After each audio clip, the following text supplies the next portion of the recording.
बिस्मिल्लाहिर्रहमानिर्रहीम। अस्सलामु अलैकुम। नाज़रीन, आज एक नासबी का सवाल है। उस नासबी के सवाल के जवाब में ये वीडियो बना रहा हूँ और आपसे ये गुजारिश है कि इस वीडियो को हमारे उन भाइयों तक ज़रूर पहुँचाएँ जिन पर यह सवाल किया जाता है और इस सवाल का जवाब ना जानते हुए वो नासबियों की बातों में आ जाते हैं।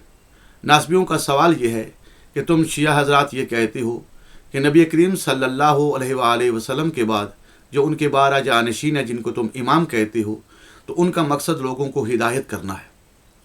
तो ये बताओ कि फिर जब तुम ख़ुद इकरार करते हो कि उनका काम हिदायत करना है, तो तुम्हारे इमाम जो हैं, इमाम महदी अलैहिस्सलाम जो हैं, फिर वो गैब क्यों हैं? ये सवाल करके वो हमारे कम इल्म भाइयों के दिमागों के साथ खेलते हैं। तो आज मैंने ये चाहा कि इसका मुदल्लल जवाब जो है कुरान और हदीस से दिया जाए और हमारे वो भाई जो इनकी बातों में आते हैं ताकि उनको मुकम्मल मालूमात मिल सके और वो उनको मुकम्मल जवाब दे सके। तो आज इसी के ज़ैल में ये वीडियो बना रहा हूँ। इस वीडियो की इब्तिदा मैं नबी करीम सल्लल्लाहु अलैहि वसल्लम से करूँगा, क्योंकि 12 आइमा से पहले नबी करीम सल्लल्लाहु अलैहि वसल्लम हैं जो तमाम अंबिया से अफजल हैं। और नबी करीम सल्लल्लाहु अलैहि वसल्लम से अगर कोई बात साबित हो जाए तो यकीनन वो तमाम अंबिया अलैहिस्सलाम से साबित होगी। मुझे किसी अलग अलग नबी का नाम लेके ज़िक्र करने की ज़रूरत नहीं पड़ेगी, लेकिन इसके बावजूद भी मैं अपने भाइयों के सामने साबका अंबिया अलैहिस्सलाम से भी कुछ वाक़यात को पेश करूँगा। लेकिन सबसे पहला वाक़या जो है वो मैं ये पेश करूँगा कि नबी करीम सल्लल्लाहु अलैहि वसल्लम ने 5 साल जो है वो अपनी रिसालत को मख्फी रखा, लोगों के सामने उसका इजहार नहीं किया। तो मेरा पहला सवाल ये है उन नासबी हज़रात से कि क्या ये सवाल जो तुम कर रहे हो, क्या ये नबी करीम सल्लल्लाहु अलैहि वसल्लम की ज़ात पर नहीं उठता? क्योंकि 5 साल तो उन्होंने भी अपनी रिसालत को मख्फी रखा। अगर वो लोगों की हिदायत के लिए आए थे तो ख़ुद को पोशीदा क्यों रखा? पहला सवाल।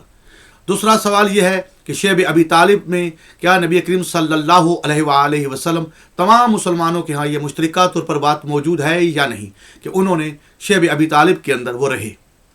अगर वो लोगों की हिदायत के लिए आए थे तो बकौल नासबियों के फिर तो नबी करीम सल्लल्लाहु अलैहि वसल्लम को शेब अबी तालिब में भी जाने की ज़रूरत नहीं थी।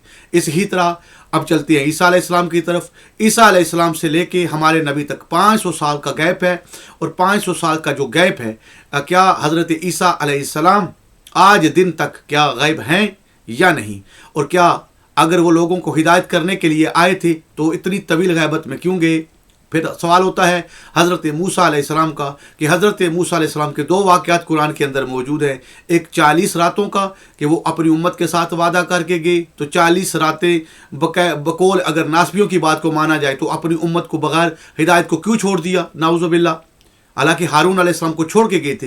लेकिन दूसरी तरफ अगर हम देखते हैं तो हज़रत मूसा अलैहिस्सलाम का जिक्र कुरान के अंदर मौजूद है कि बनी इसराइल का एक शख्स हज़रत मूसा अलैहिस्सलाम के हाथों मारा गया, और उसके बाद मूसा अलैहिस्सलाम ने ख़ुद को छुपा लिया, और वो छुपाना 40 साल तक मुतवातर रवायात में मिलता है कि 40 साल तक हज़रत मूसा अलैहिस्सलाम मख्फी रहे। तो अब सवाल ये होता है कि मूसा अलैहिस्सलाम के मख्फी होने से अगर वो नबी बन के लोगों को हिदायत करने के लिए आए थे तो क्यों ख़ुद को पोशीदा रखा? तो मेरे भाइयों, इस तरह तमाम अंबिया अलैहिस्सलाम पर सवालात उठ जाएंगे। सिर्फ नासबियों की कम अकली की वजह से ये अंबिया अलैहिस्सलाम की भी तौहीन कर बैठेंगे। मैं इसका सवाल का जवाब आपके सामने पेश करने से पहले चाहता हूँ कि इस किताब के अंदर इमाम जाफ़र सादिक अलैहिस्सलाम की एक हदीस है जो नबी करीम सल्लल्लाहु अलैहि वसल्लम के मुतलिक है, वो मैं आपके सामने पेश करता हूँ। आए सबसे पहले हम इस हदीस को देखते हैं, फिर इसके बाद जो है मज़ीद बात करते हैं। यकीनन ये हदीस आपको नज़र आ रही है। ये हदीस का नंबर है 276 नंबर ये हदीस है। किताब अल-गैबा शेख तूसी की है, पेज नंबर 483 है। हदीस जो है मोहम्मद बिन अली हलबी से रवायत है। इमाम जाफ़र सादिक अलैहिस्सलाम ने फरमाया, रसूलुल्लाह सल्लल्लाहु अलैहि वसल्लम ने मक्का में 5 साल तक खौफ की बना पर अमर रिसालत को मख्फी रखा और हज़रत अली अलैहिस्सलाम और हज़रत खदीजातुल कुबरा सलामुल्लाह अलैहा के सिवा किसी पर ज़ाहिर नहीं किया। फिर जब अमर रिसालत को ज़ाहिर करने का अल्लाह का अमर हुआ तो ये सूरा अल हिजर आयत नंबर 94 है। आपको जिसका हुक्म मिला है इसका ऐलान फरमा दें, आपने अमर रिसालत को ज़ाहिर कर दिया। नाजरीन, یہ تھی وہ حدیث جو سورہ الحجر کے آیت نمبر 94 کے ذیل میں امام جعفر صادق علیہ السلام نے بیان فرمائی کہ یہ آیت دلیل ہے کہ رسول خدا صلی اللہ علیہ وآلہ وسلم نے اپنے امر رسالت کو مخفی رکھا تھا اور اللہ نے حکم دیا کہ اب اس امر رسالت کو ظاہر کر دو۔ تو ناظرین اکرام، اب یہاں بہت سوچنے اور سمجھنے والی بات ہے کہ ناسبی یہ کہتے ہیں کہ اگر یعنی کہ ان کا کہنے کا مقصد یہ ہے کہ جو غیب ہو تو غیب سے پھر وہ ہدایت نہیں ہو سکتی، تو یہ ناسبیوں کا اپنا قیاس ہے، جھوٹ ہے۔ حالانکہ یہ تمام انبیاء علیہ السلام کی سنت میں ہے، چاہے وہ ایک دن کے لیے غیب رہے ہوں، چاہے وہ 1 سال کے لیے، چاہے وہ 40 سال کے لیے، چاہے حضرت عیسیٰ علیہ السلام کی طویل غیبت کی طرح۔ تو میرے بھائیوں، غیبت سے ہدایت پر کوئی فرق نہیں پڑتا۔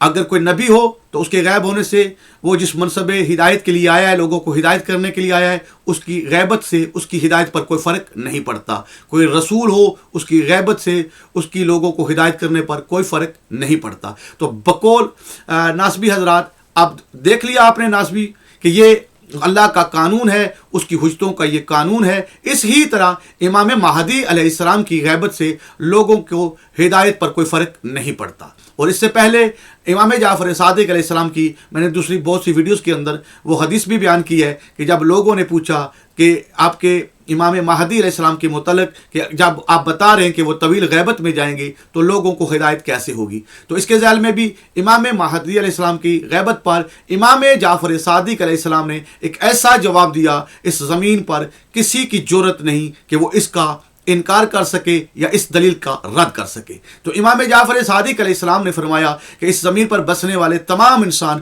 چاہے وہ کسی بھی مذہب، کسی بھی قوم، کسی بھی قبیلے سے تعلق رکھتے ہوں، وہ گواہ ہیں کہ سورج اکثر جو ہے وہ بادلوں کے پیچھے پوشیدہ ہو جاتا ہے۔ تو لوگوں نے کہا جی فرزند رسول بالکل ایسا ہی ہے، ہم خود عینی گواہ ہیں کہ ہم نے دیکھا ہے کہ سورج جو ہے وہ بادلوں کے پیچھے پوشیدہ ہو جاتا ہے۔ تو امام جعفر صادق علیہ السلام نے فرمایا پھر تم گواہ ہو نا کہ جب سورج بادلوں کے پیچھے پوشیدہ ہو جاتا ہے، اس کے باوجود بھی زمین پر بسنے والے جو افراد، جو مخلوق ہے، اس کی جو ضرورت ہے وہ سورج بادلوں کے پیچھے پوشیدہ رہ کے بھی ان کی ضرورت کو پورا کرتا ہے۔ تو سب نے کہا جی فرزند رسول بے شک ایسا ہی ہے۔ تو امام جعفر صادق علیہ السلام نے فرمایا پس عین ایسے ہی ہمارا وہ بیٹا امام مہدی علیہ السلام بھی جیسے سورج بادلوں کے پیچھے رہ کے لوگوں کی ضروریات کو پورا کرتا ہے، اس ہی طرح ہمارا قائم بیٹا بھی غیبت میں رہ کے لوگوں کی ضروریات کو پورا کرے گا۔ تو ناسبی حضرات کے منہ پر یہ ایک جوتا ہے جو امام جعفر صادق علیہ السلام کی دلیل ہے، جو قیامت تک اس کا توڑ نہیں لا سکتے۔ تو میری اپنے ان بھائیوں سے گزارش ہے کہ میرے بھائیوں ان کی باتوں میں مت آنا۔